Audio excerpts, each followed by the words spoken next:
The steel collar snapped around his neck before Connor Drake could even process what was happening.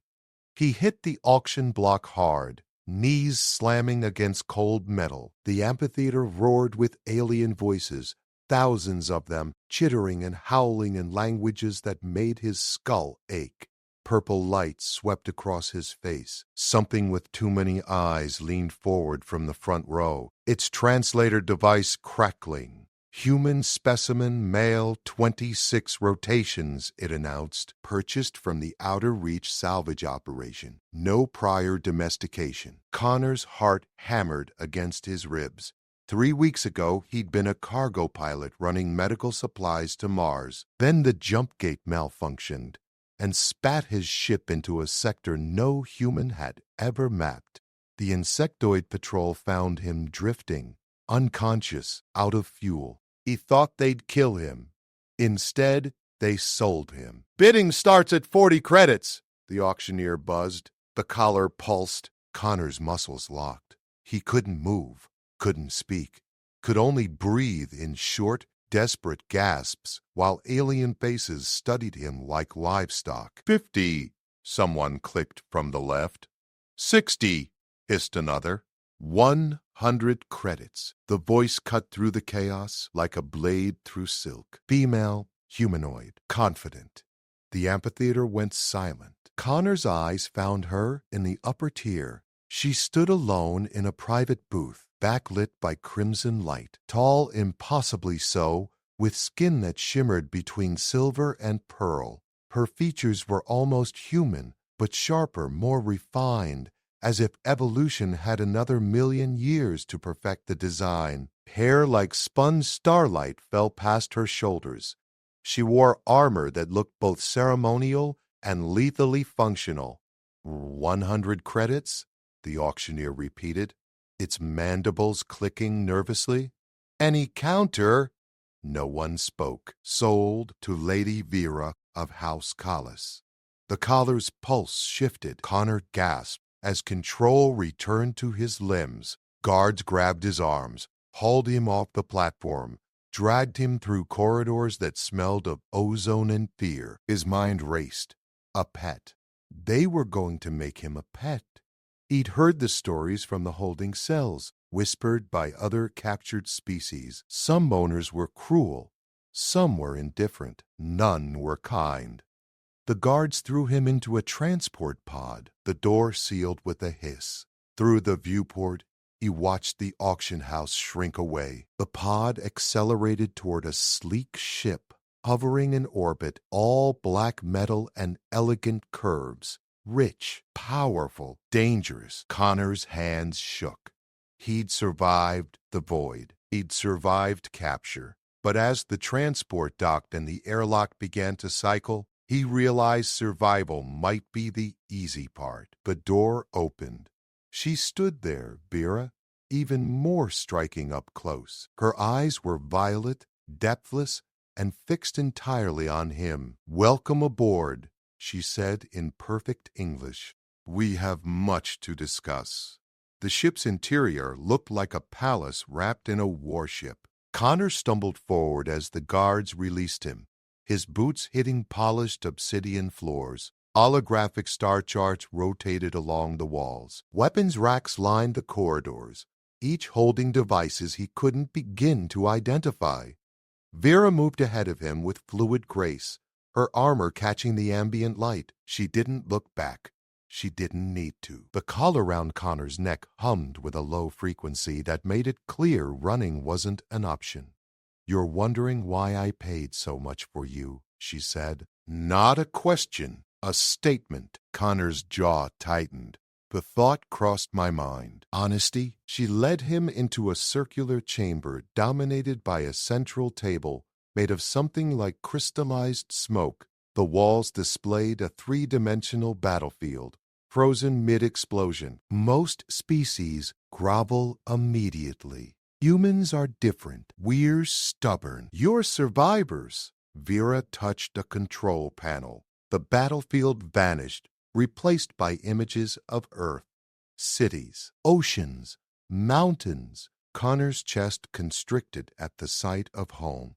Your planet sits in contested space now. 3 empires want it. The Hive Collective sees it as a breeding ground. The Consortium wants the water. The Sovereignty believes humans would make excellent slave soldiers. Connor's blood went cold. You're lying. I wish I were. Vera's violet eyes met his. First contact with your species happened 4 cycles ago. Your governments don't know yet. They will soon. The question is whether humanity faces that moment prepared or extinct. What do you want from me? Information, assessment, proof. She circled the table, her presence commanding despite her lack of aggression. I represent a 4th faction. Smaller, less powerful, but we believe in potential over conquest. The galactic community thinks humans are primitives, weak, suitable only for labor or experimentation, and you disagree. I think they're underestimating you catastrophically.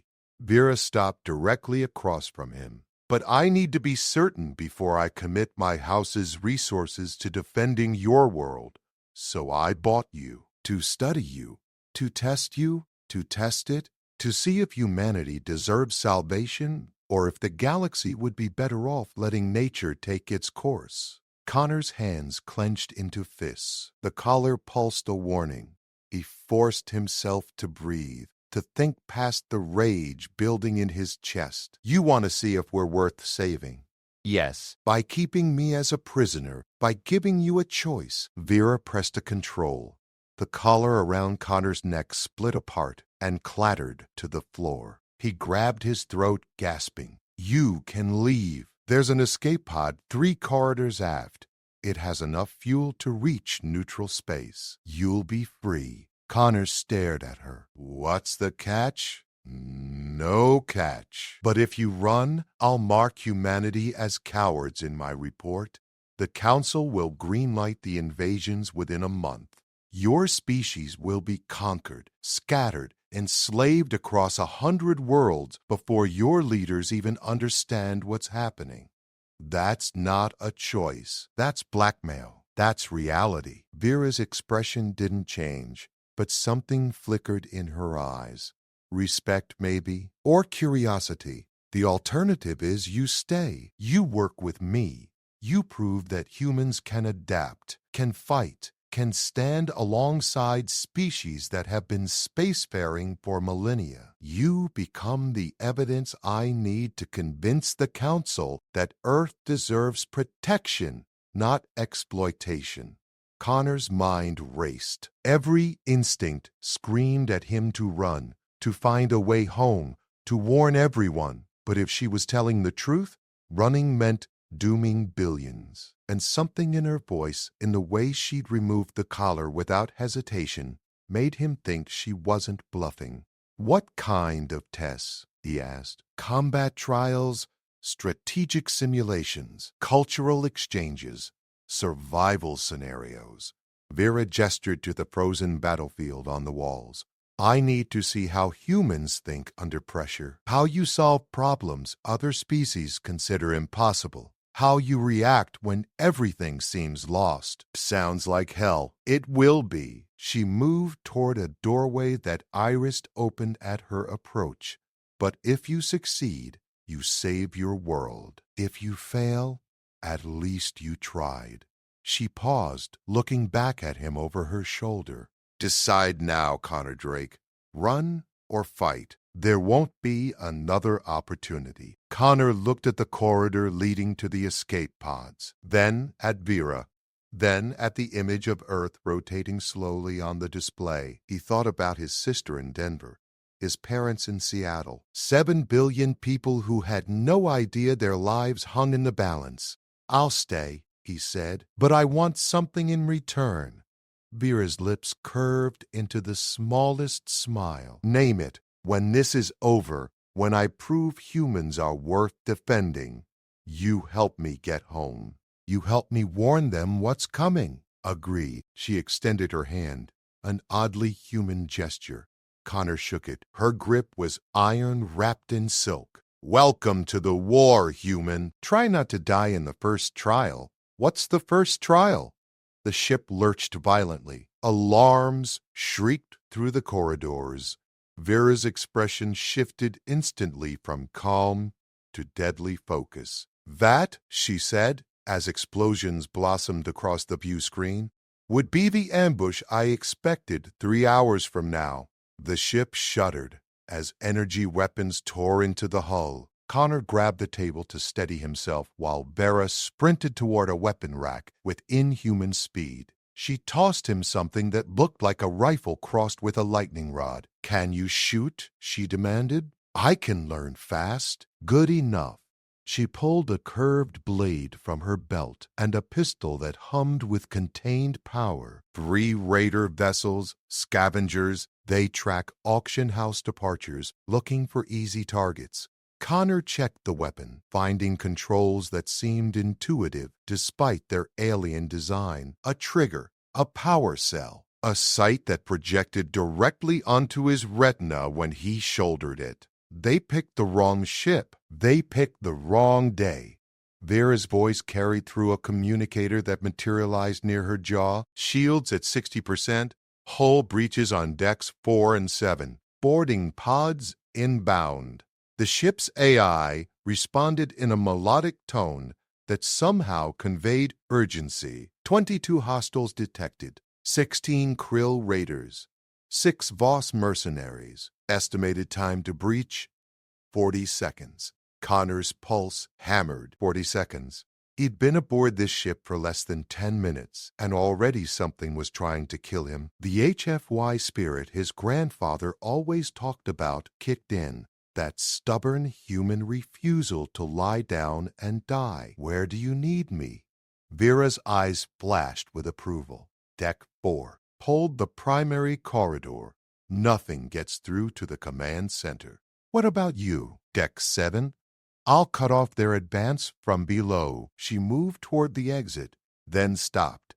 "Connor, the Krill don't take prisoners. They eat their kills fresh. Don't hesitate." Wasn't planning on it. She vanished into the corridor. Connor ran the opposite direction, following illuminated path markers the AI projected on the floor. His boots pounded against metal. The ship groaned around him. Somewhere below, something exploded. He reached deck 4 just as the bulkhead peeled open like a sardine can. The Krill poured through. They looked like a nightmare fusion of insect and reptile, each standing 7 feet tall with 4 arms ending in serrated claws. Mandibles dripped with acidic saliva. Their eyes were compound, multifaceted, tracking movement with predatory precision. Connor dropped behind a support column and fired.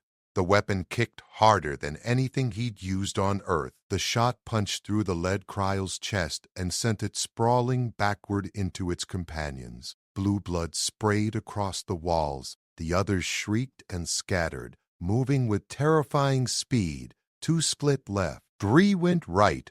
1 charged straight at him. Connor fired again, missed, rolled as claws raked the air where his head had been. The Krill crashed into the column hard enough to dent it. Connor came up shooting. 3 rapid bursts that caught the creature in the neck and head. It collapsed, twitching. The ones that split left were flanking. Connor spun and fired blind, trusting instinct over aim. 1 shot connected. The Krill stumbled but kept coming. Connor backpedaled, firing, adjusting, learning the weapon's rhythm with every trigger pull. A claw caught his shoulder. Pain lanced through him. He twisted away, brought the rifle up like a club, and smashed it across the Krill's mandibles. The creature recoiled. Connor shot it point blank. 11 hostiles remaining on deck 4, the AI announced calmly. Connor's shoulder burned. Blood soaked his shirt. He ignored it, pushing forward into the corridor. The remaining Krill had regrouped near the breach point, using debris as cover. Smart. Too smart. He needed an advantage. His eyes found a plasma conduit running along the ceiling. damaged from the initial breach. Sparks cascaded from a crack in its housing. Connor grinned despite the pain, despite the fear, despite everything. He aimed carefully and fired. The conduit exploded in a chain reaction that turned the corridor into a firestorm. Krill screamed as superheated plasma washed over them. The ones that survived stumbled out, burning, disoriented. Connor put them down methodically. "Deck 4 secured," he reported, breathing hard. Vera's voice crackled through the calm. "Impressive. How many did you lose?" "Lose? How many got past you?" Connor looked at the carnage around him. 11 bodies. Blue blood everywhere. None. A pause. Then, "Impossible? You're untrained. I'm motivated." Connor checked his weapon's power cell. Half depleted. "Status on deck 7? Contained. The boss are retreating to their pods." Gunfire echoed through Vera's comm, followed by wet sounds Connor tried not to imagine. "But we have a problem. The Raider command ship is charging weapons. They're going to try finishing what the boarding party started." Connor ran toward the nearest viewport. Through the reinforced glass, he could see the Raider vessel, ugly brute of a ship, covered in mismatched armor, plating and jury-rigged weapons. Energy built around its forward cannons, crackling with destructive potential. "Can we jump away?" he asked. "Jump drive needs 3 minutes to charge. We have 40 seconds." Connor's mind raced. Fighter pilot instincts kicked in, muscle memory from 100 simulations. "Do we have weapons?" "Dorsal turrets, but they're manually operated. The automated systems were damaged in the initial volley." "Where's the control station?" "Deck 2, forward observation." Connor was already running. His shoulder screamed protest. He ignored it, taking stairs 3 at a time, racing through corridors that still bore scorch marks from the cryo incursion. The ship rocked as the raiders fired ranging shots. He burst into the observation deck and threw himself into the gunner's seat. The controls were alien but functional, instinct translating into action. Targeting reticle, power distribution, firing sequence. The raider ship's main cannon glowed white-hot. Connor lined up his shot, led the target, and fired everything. The turret unleashed a stream of kinetic rounds that tore across space and slammed into the raider's weapon array. Secondary explosions rippled along its hull. The main cannon's charge destabilized, backfired, and blew a crater in the ship's prow. The raiders broke off, limping away into the black. Connor slumped in the chair, adrenaline finally crashing. His hands shook. His shoulder throbbed. He'd killed today. Multiple someones. The weight of it settled over him like a shroud. Vera appeared in the doorway. Her armor splattered with alien blood. She looked at him, then at the retreating raider ship, then back at him. "You just saved us all," she said quietly. Connor met her eyes. "Does this count toward proving humanity's worth?" Vera's smile was sharp and genuine. "It's a start." The medical bay smelled like ozone and something floral Connor couldn't identify. He sat shirtless on an examination table while Vera worked on his shoulder with instruments that hummed and glowed. The wound sealed itself under her ministrations, flesh knitting together in real time. "This will scar," she said, her fingers surprisingly gentle. "But you'll keep the arm." Connor watched the process with fascination and mild nausea. "How long until we reach wherever we're going?" 6 hours to the contested zone. Neural space, technically. No empire claims it, which makes it perfect for what comes next. Vera stepped back, examining her work. "Your performance during the raid was noted. The ship's AI recorded everything." "Noted by who?" "My superiors. House Kalis monitors all my missions." She cleaned her instruments with efficient movements. "They're intrigued. A human with no combat training killed 11 Krill raiders and disabled a warship. That's not supposed to be possible. Connor flexed his shoulder experimentally. The pain had faded to a dull ache. Maybe your intel on humans is outdated. Maybe. Vera's expression turned calculating. Or maybe you're an anomaly. One exceptional individual doesn't prove a species' worth. I need to see if other humans can match what you did today.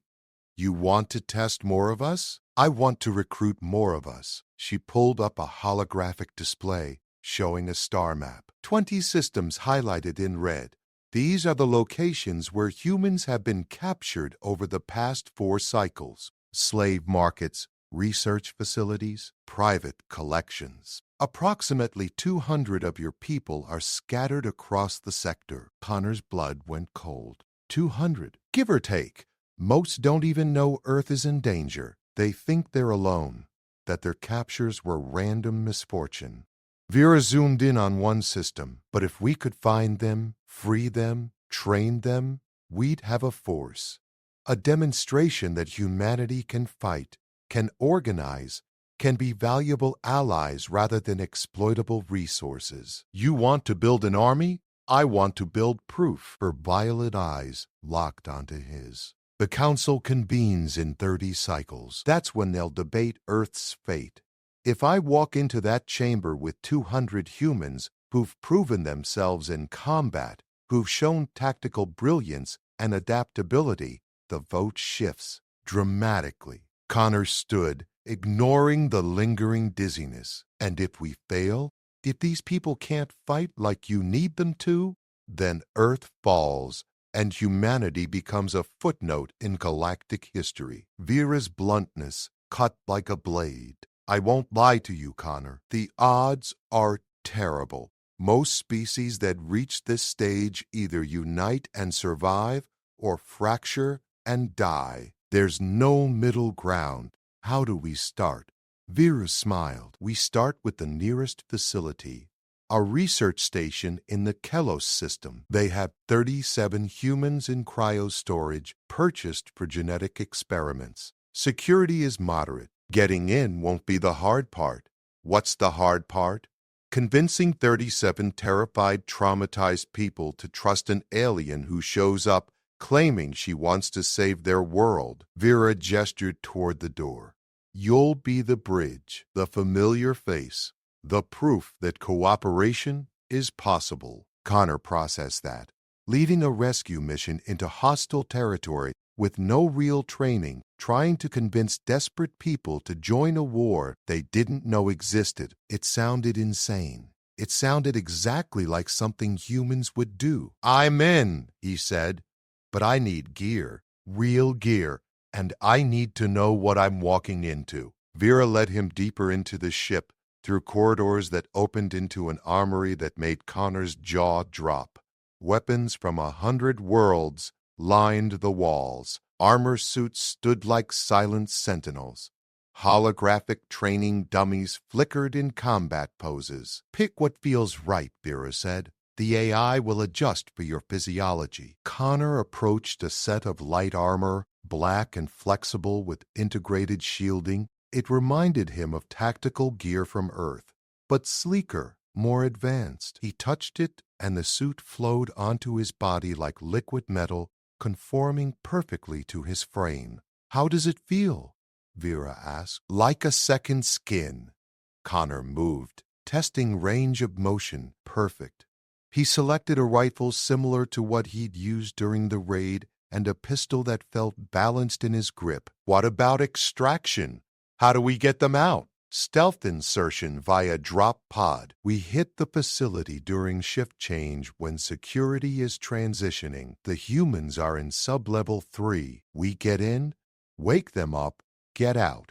12 minutes maximum before reinforcements arrive. And if something goes wrong, then we fight our way out and hope your beginner's luck holds. Vera suited up in her own armor, the ceremonial elements retracting to reveal pure combat functionality. The research station is run by the Syndicate. They're slavers, smugglers, and worse. No mercy, no rules, no hesitation. Understood? Understood. The ship's AI chimed. Approaching Kello's system. Scanning for patrol vessels. Vera moved to a tactical display. Connor joined her, studying the layout. The research station orbited a dead moon, a sprawling complex of modules connected by tubes. Defensive turrets dotted the exterior. Ships came and went on regular schedules. There, Connor said, pointing to a gap in the patrol pattern.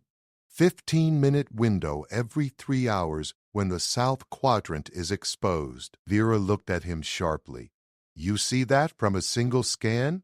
Pattern recognition. Humans are good at it. Connor traced the route with his finger. We drop here, use the moon's shadow for cover, breach through the maintenance airlock, avoid the main corridors entirely. The maintenance passages are tight, difficult to navigate, but unmonitored. Connor met her eyes. You wanted to see how humans think under pressure. We don't fight fair. We find the angle nobody expects and exploit it until it breaks. Vera's smile was predatory. I'm beginning to see why your species survived this long. The ship decelerated, running dark to avoid detection. Connor strapped into the drop pod beside Vera, his heart hammering against his ribs. This was happening. He was about to assault an alien research facility to rescue people he'd never met. Nervous? Vera asked, terrified. Good. Fear keeps you sharp. She checked her weapons one final time. Remember, Connor, these people have been through hell. They've been bought and sold, experimented on, broken down. When they see us, they won't see saviors. They'll see more aliens coming to hurt them. Then I'll have to convince them otherwise. You'll have 12 minutes. The pod launched. Connor's stomach lurched as they dropped toward the station. Engines silent, trajectory calculated to thread between sensor sweeps. The moon rushed up to meet them. The station loomed ahead, all harsh lights and cold metal. Vera's hand found his in the darkness. She squeezed once, a gesture of solidarity that transcended species. Whatever happens next, she said, you've already proven you're worth saving. Connor squeezed back. Let's go prove it for the other 7 billion. The pod hit the hull with a magnetic clamp. Cutting lasers began their work. Alarms would trigger any second. The real trial was about to begin. The hull peeled open with a hiss of escaping atmosphere. Connor dropped through first, his boots hitting the maintenance corridor with a soft thud. Vera followed, moving like a shadow despite her size. Emergency lighting painted everything in sickly amber. 6 minutes until patrol routes converge on our position, Vera whispered. Her armor's HUD projected a route through the station's guts, bypassing security checkpoints and sensor grids. They moved fast. The maintenance passages were exactly as tight as Vera predicted, forcing them to squeeze through gaps designed for repair drones. Pipes dripped condensation. The air tasted metallic and wrong. Somewhere distant, machinery hummed with industrial monotony. Connor's rifle stayed ready. Every corner could hide a guard. Every shadow could conceal a threat, but the passages remained empty. Forgotten infrastructure that the Syndicate clearly didn't bother monitoring. They reached sub-level 3 through a ventilation shaft. Connor pushed aside the grate and dropped into a corridor lined with cryopods. Rows of them, hundreds, containing species he'd never seen. Some looked humanoid, others were utterly alien. All were merchandise. There, Vera pointed to a section marked with symbols Connor couldn't read. Human storage. They found them in pods arranged like coffins in a morgue. Connor's chest tightened as he looked at the faces visible through frosted glass. Men and women ranging from teenagers to middle-aged, civilians, his people. Frozen, catalogued, waiting to be carved apart. in the name of science. "Wake them," Connor said, his voice rough. Vera worked the controls with practiced efficiency. The pods began their thaw cycles. One by one, lights shifting from blue to green, frost sublimated into mist. The first pod opened with a pneumatic hiss. A woman gasped awake, eyes wild, fighting against restraints that weren't there. She was maybe 30, dark hair matted with cryogel, thin from whatever they'd done to her before freezing. Her eyes found Connor, and she screamed. "It's okay," Connor said quickly, hands up, rifle slung. "I'm human. Earth? I'm from Earth. We're getting you out." She kept screaming. 2 more pods opened. A man lunged out swinging, connecting with Connor's jaw hard enough to snap his head back. Another woman curled into a ball, sobbing. "Connor!" Vera warned. More pods opened. Chaos erupted. 37 people waking from nightmares into a nightmare, seeing Connor in alien armor standing next to a silver-skinned warrior woman. They panicked. They ran. They fought. Connor caught the man who'd punched him, held him firm but gentle. "Listen to me. My name is Connor Drake. I'm from Seattle. Earth is in danger. We don't have time for this, but I swear on everything I am, we're here to help." The man struggled, then stopped, really looking at Connor for the first time. "You're really human?" Yeah. "And we have about 3 minutes to get everyone out before this place locks down." "Why should we trust you? Because if I wanted to hurt you, I wouldn't have woken you up first." Connor released him, turned to address the growing crowd, people in various states of panic, trauma, and confusion. "I know you're scared. I know you've been through hell, but right now, you have a choice. Stay here and get dissected, or follow me and fight for your world." "Fight?" A young woman, couldn't be more than 20, stepped forward. Her eyes were hard despite the cryogel still dripping from her hair. "Fight what?" "The empires that want to enslave Earth. The species that think humans are worthless. Everything that brought you to this place." Connor gestured to Vera. "She's on our side. Her people are willing to help us, but only if we prove we're worth helping. That starts now." An alarm shrieked through the facility. 2 minutes, Vera said calmly, though her hand moved to her weapon. "The Syndicate knows we're here." The young woman looked at Connor, then at the cryopods, then at the corridor leading back to slavery. "What do you need us to do? Can you shoot? I was Army before they took me." "Infantry." Connor's estimation of their chances jumped significantly. He looked at the others. "Anyone else military? Police? Security?" 5 more hands went up. A middle-aged man with scars on his arms. 2 younger guys who looked like they'd been Marines. A woman with the bearing of someone who'd seen combat. Another who claimed private security experience. "Arm them," Connor told Vera. She hesitated for half a heartbeat, then pulled equipment from her pack. Pistols. Small but effective. She distributed them to the 6 who'd raised their hands while Connor addressed the rest. "Those of you who can't fight, stay in the middle. Don't stop moving. When I say run, you run. When I say down, you hit the floor. Understood?" Nods. Some terrified, some determined. All desperate for this to be real, for salvation to actually exist. "1 minute," Vera said. "We need to move now." They ran. Connor took point with Vera, the armed humans forming a protective shell around the civilians. Boots pounded against metal. Someone sobbed but kept running. The facility's corridors blurred past. Syndicate guards appeared ahead. 4 of them, insectoid creatures with weapons raised. Connor didn't slow.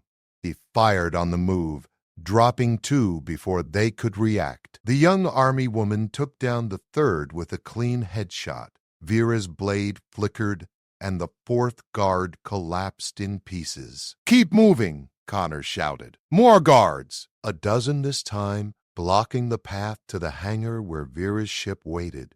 Connor's mind raced. Frontal assault would cost lives. They needed another way. The maintenance passages. Left, he barked, veering down a side corridor. The group followed, trusting him because they had no other choice. Connor found the access hatch he'd spotted on the way in, wrenched it open, gestured everyone through. It's too small, someone protested. Then make yourself smaller. Connor physically shoved people into the passage. The Marines went first, clearing the way. The civilians followed, squeezing through gaps that shouldn't fit humans but somehow did. Vera went last, her armor scraping against metal. Gunfire erupted behind them. The Syndicate had found their trail. Connor fired back blind, covering their retreat. His rifle's power cell depleted. He switched to the pistol, kept firing. The army woman joined him, her shots precise and economical. What's your name? Connor asked between shots. Katie. Katie Sullivan. Nice shooting, Katie. Thanks. You're not bad for a cargo pilot. How'd you know? You move like someone who learned to fight yesterday. She grinned, despite the chaos. But you've got good instincts. They reached the hangar. Vera's ship sat waiting, ramp already lowering. The group poured aboard, 37 humans flooding into a vessel designed for luxury, not evacuation. Connor and Katie held the ramp, firing at the Syndicate forces converging on their position. Everyone's aboard, Vera called. Connor and Katie backpedaled up the ramp. It sealed behind them. The ship's engines roared to life. Turrets engaged automatically, suppressing the Syndicate guards while the vessel lifted off.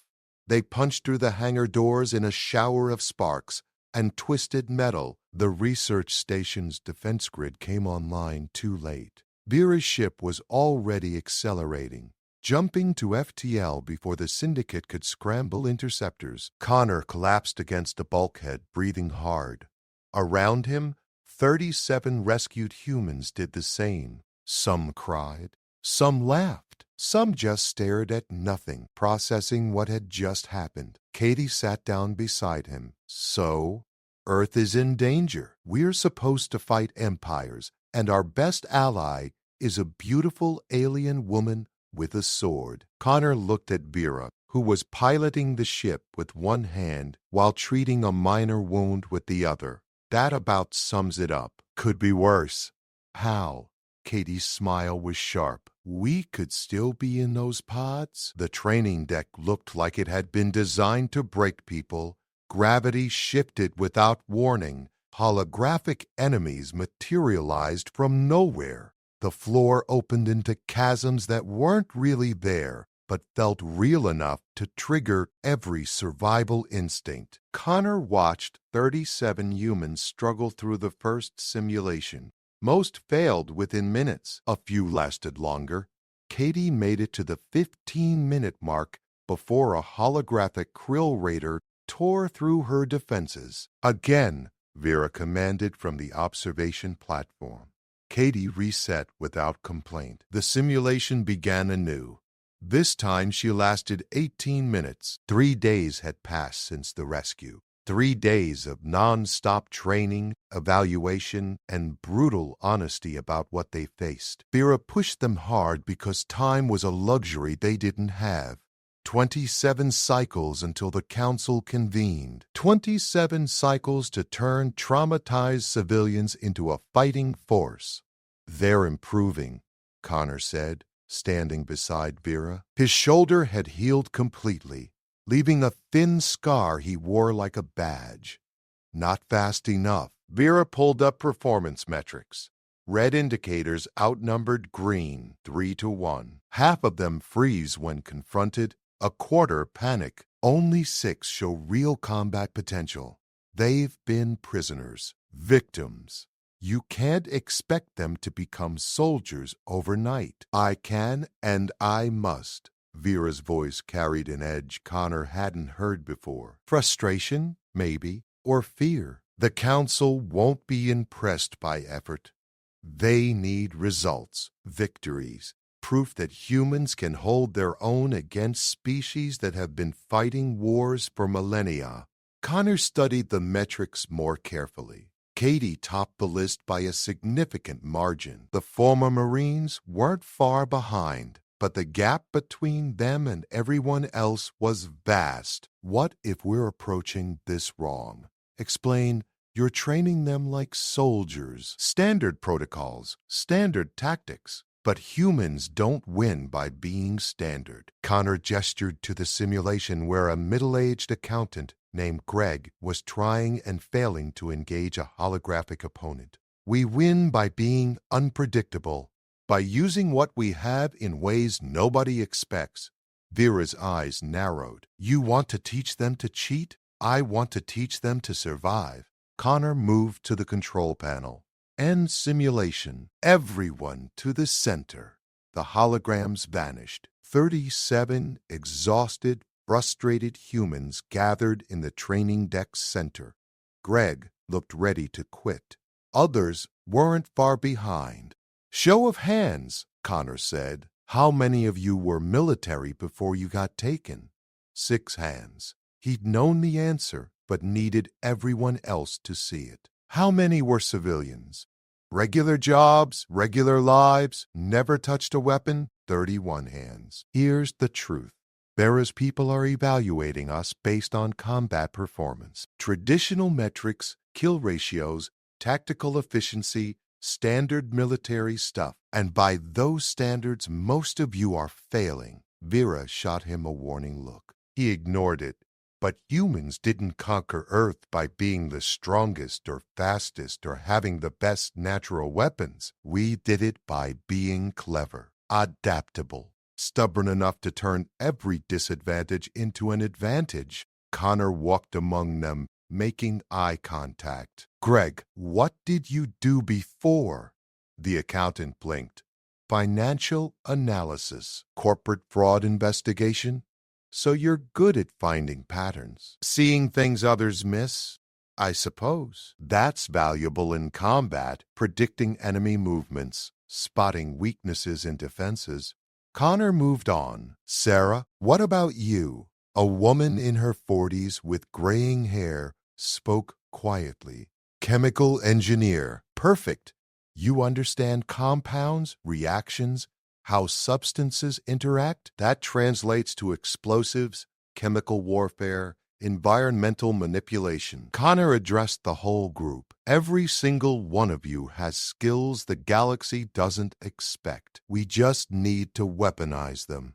This is unorthodox, Vera said, but her tone carried curiosity rather than disapproval. Humans are unorthodox. Connor turned to Katie. You're military. What's the first rule of asymmetric warfare? Never fight on the enemy's terms. Force them to fight on yours. Exactly. Connor looked back at Vera. Give me 3 days. Let me train them my way. If it doesn't work, we go back to your methods. Vera considered.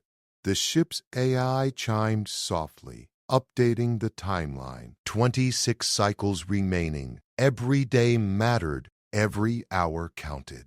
3 days, she agreed. But Connor understand what failure means. These people need to be ready for the proving grounds. What are the proving grounds? A neutral combat arena where species demonstrate their worth before the Council. It's where you'll face real enemies, real stakes, lose there, and Earth's fate is sealed. Vera's expression softened slightly. I believe in human potential, but belief isn't enough. They need to survive what's coming. Connor felt the weight of that responsibility settle on his shoulders. 37 lives, 7 billion more depending on them. No pressure. All right, everyone, new approach. He announced, we're going to run scenarios, but not combat scenarios. I want to see what you can do with the skills you already have. Greg, you're first. I need you to analyze the last simulation Katie ran. Find 3 ways she could have won using tactics that aren't in any military manual. Greg looked uncertain but nodded. He pulled up the footage, his analyst brain engaging.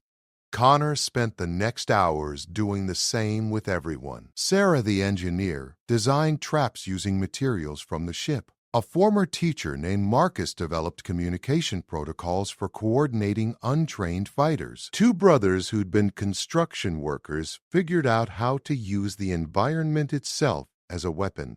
By the end of day one, something shifted. The humans weren't trying to become alien soldiers anymore. They were becoming themselves, just armed and dangerous. Day two brought practical application. Connor set up scenarios that required creative problem-solving over raw combat skill. Teams had to rescue objectives, defend positions, and escape impossible situations using whatever tools they could improvise.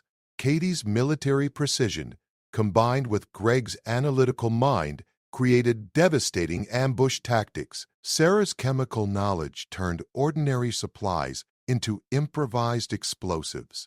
Marcus coordinated groups that had no business working together into efficient units. Vera watched it all, her expression unreadable. On day three, Connor proposed something crazy. "Put them against me," he told Vera in private. "Full scenario. I'll play the enemy with every advantage. They have to stop me using anything they've learned. You could hurt them.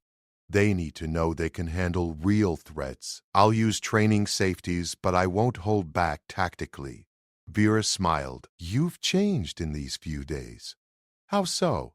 "You arrived on this ship as a prisoner, scared, alone. Now you're leading people into battle, taking responsibility for their survival." She stepped closer. "That's not common. Even among species that have fought wars for generations, most break under that pressure. You embraced it. I don't feel very embracing. I feel terrified I'm going to get them all killed." "Good leaders always feel that way." Vera's hand touched his arm briefly. "Run your scenario. Show me what humans can really do." The simulation began at dusk in a holographic city. Connor hunted them with all the skills he'd learned from Vera, all the advantages of superior equipment and position. He was faster, better armed, and knew the terrain. The humans shouldn't have stood a chance. They ambushed him in the first 3 minutes. Greg had analyzed Connor's movement patterns and predicted his route. Sarah had rigged his path with chemical markers that disrupted his armor's sensors. Katie led a flanking team that cut off his escape. Marcus coordinated the whole operation through hand signals and improvised codes. Connor found himself surrounded, outmaneuvered, and thoroughly beaten by people who'd been victims less than a week ago. He started laughing. "What's funny?" Katie asked, keeping her training weapon aimed at his chest. "You magnificent bastards actually did it." Connor stood, raising his hands in surrender. "Vera, did you see that?" From the observation deck, Vera's voice carried genuine amazement. "I did. 23 cycles ahead of schedule, you've created a functional unit. Unorthodox, chaotic, but undeniably effective." The humans cheered, some cried. All of them looked different than they had 3 days ago. Not victims anymore. Not lost. They looked dangerous. They looked ready. The proving grounds orbited a neutron star, a massive arena carved from an asteroid and reinforced with technology older than human civilization. Connor stood at the observation window, watching ships arrive from across the galaxy. Each carried representatives, warriors, species, hoping to prove their worth to the Council. Nervous? Katie appeared beside him, now wearing armor similar to his own. The rest of the humans were gearing up below, 37 people about to fight for billions. Beyond nervous. Terrified doesn't even cover it. "Good, me too." She checked her rifle for the 100th time. "What do you think we're facing?" Vera said the proving grounds adapts to each species. It tests weaknesses, pushes limits. For humans, that could mean anything. The ship docked. Vera gathered them in the deployment bay, her expression serious. The Council is watching. Every empire, every faction, every species that has a vote on Earth's fate. What happens in the next hour determines everything. Connor addressed his people. Remember what we trained. We're not trying to be them. We're being us. Human, stubborn, too stupid to know when we're beaten. That got nervous laughter. We've got Greg's brain, Sarah's chemistry, Katie's precision, Marcus's coordination. We've got construction workers who can turn rubble into fortifications, and teachers who can make a plan under fire. We're not soldiers, we're survivors, and that's what we do best. The deployment door opened. The proving ground stretched before them, a nightmarish landscape of shifting terrain, hostile environments, and combat zones designed by species that viewed warfare as art. They entered together. The first challenge manifested immediately. A massive holographic Krill war party, 50 strong, advancing across an open field. Standard military doctrine would dictate defensive positions, suppressing fire, attrition warfare. Connor grinned. Sarah, what have you got? If we can funnel them through that ravine, I can trigger a chemical reaction in the soil, make it unstable. Do it, Greg. Predict their movement. They'll split into 3 groups, 2 flanking, 1 center push. Katie, take the flankers. Marcus, coordinate everyone else. We're going to make them chase us into Sarah's trap. The humans scattered. The Krill followed. Exactly as Greg predicted, the aliens were faster, stronger, better equipped. But they fought like warriors. The humans fought like humans. Sarah's trap collapsed the ravine. 20 cryo vanished into chemical quicksand. Katie's team hit the flankers from unexpected angles, using the terrain itself for cover. Marcus's group turned a retreat into a devastating counterattack. The holographic Krill dissolved. Challenge complete. The council chambers erupted with surprised chatter.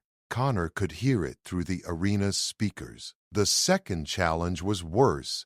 Environmental hazards, extreme temperatures, toxic atmosphere, zero visibility, conditions that should incapacitate baseline humans within minutes. Marcus, your people good with construction? Connor asked. We built skyscrapers. This is just problem solving with different materials. They built shelter from debris. Sarah synthesized breathable air from the toxic compounds.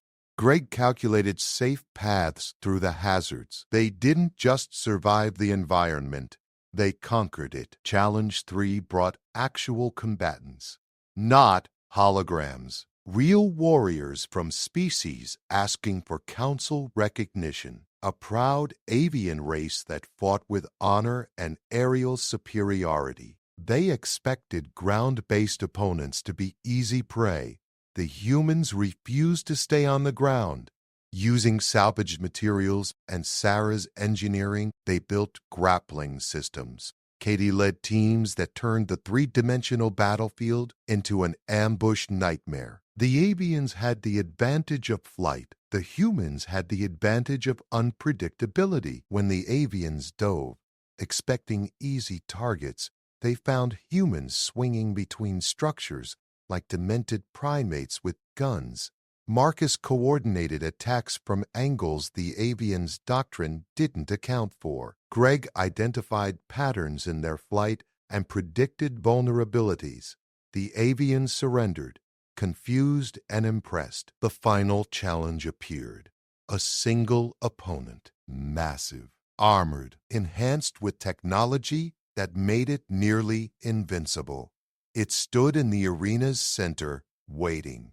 That's a Vanguard-class combat unit, Vera's voice came through Connor's comm. No species in Council history has defeated one with fewer than 100 fighters. You have 37. Connor studied the creature, size of a tank, weapons integrated into its body. shields that could withstand starship weapons. Fighting it directly was suicide. "We're not fighting it," Connor said. "We're outsmarting it." "How?" Greg, analysis. "What's its weakness?" The accountant pulled up sensor data, his mind racing through patterns. "It's designed for direct combat, maximum efficiency against frontal assaults. But it has to process threats, prioritize targets. If we overwhelm its tactical AI with too many variables, it crashes or hesitates." Connor finished. "Everyone, listen up. This thing expects an army. We're going to give it chaos." They split into 37 individual targets, each moving erratically, each presenting a different threat profile. Sarah threw chemical reactions that obscured sensors. Marcus coordinated attacks that came from every direction at once. Katie fired precision shots not to damage, but to confuse. The Vanguard tried to adapt. Its AI calculated, recalculated, searched for the optimal response to a tactical situation that made no sense. Humans didn't fight like this. Nobody fought like this. While it hesitated, Connor ran straight at it. The construction workers had built him a ramp from debris. He launched off it, rifle discarded, carrying only explosives Sarah had cobbled together from ship components. The Vanguard's weapons tracked him but couldn't fire without hitting the dozen humans now swarming its flanks. Connor landed on its back, planted the explosives in the gap Greg had identified between armor plates. Jumped clear. The explosion wasn't large. Didn't need to be.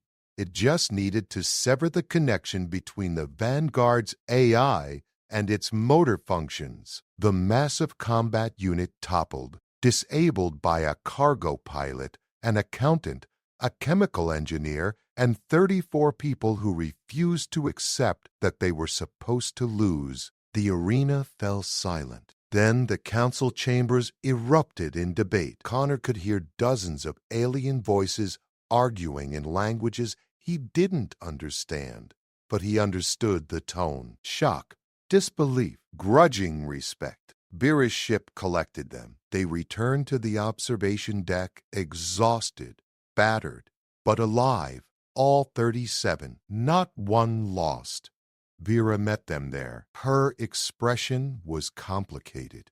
Pride mixed with something else. Concern, maybe. "The boat is in 4 hours," she said quietly. "You've done everything I asked and more. But Connor, you should know. The council is divided. What you accomplished today was extraordinary, but some factions still see humanity as a threat rather than an ally. What happens if the vote goes against us? Then I've failed you, and Earth has 20 days before the invasions begin." Connor looked at his people, Katie, Greg, Sarah, Marcus, and 33 others who'd been broken and rebuilt themselves into something fierce. They'd proven humanity's worth. But was it enough? The 4 hours passed like 4 seconds. The council convened. Vera presented her findings. The rescued humans stood as evidence, living proof that humanity could fight, adapt, survive. The vote was called. It took 3 rounds and nearly sparked an interstellar incident. But finally, the result came through. Earth would be granted protectorate status. No invasions, no enslavement. The council would establish formal contact, offer technology, integrate humanity into galactic civilization. But there were conditions. Humanity had to prove it could police itself, had to demonstrate it could handle the responsibility of advanced technology, and it needed representatives who understood both human nature and galactic politics. Vera looked at Connor. "They're offering you a position. Ambassador. You and your people. You'd speak for Earth before the council. Guide first contact. Help your species navigate the transition." Connor felt the weight of that. Going home had been the goal. Warning Earth, saving his family, returning to normal. But normal was dead.